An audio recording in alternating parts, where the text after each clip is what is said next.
We need to look at what's going on in the population of fish as the water levels decline.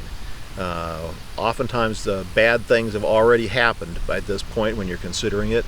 You may have had a massive fish kill, or you may have noticed that you have fish in your pond that are not the right species to provide good fishing. Fish like common carp or green sunfish, bullheads, and even stunted crappie populations are a major problem in farm pond situations.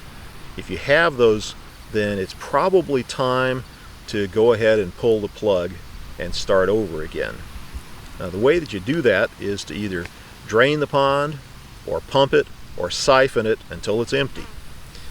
For starters, be a little bit cautious about where that water goes, because that's pretty poor quality water. When you get down to the last quarter or a third of the pond, that's the sewer of the pond, and especially if you're stirring the bottom at all, you could cause a fish kill somewhere else by putting that water into a creek or a pond. So I'd suggest land applying that water if at all possible.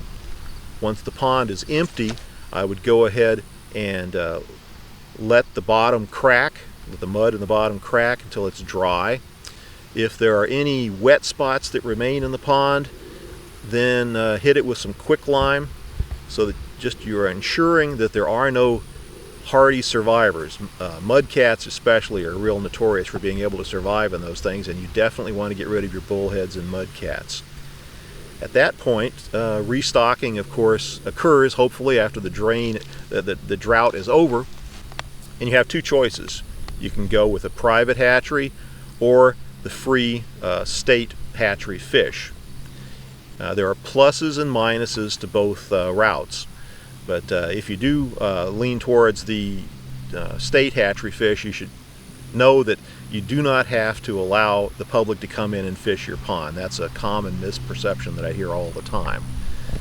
But in order to get those free fish, you are going to have to go to the added trouble of getting together with your local game ranger and having him certify when the pond is empty that indeed it is empty and free of fish, and having to fill out that application form and getting it in before June so that you can get in on the first installment of the stocking program that fall. If you do all of these things, then there's an excellent chance that you will not only be able to have your fishing population recover, but you'll end up with a better one than you had before.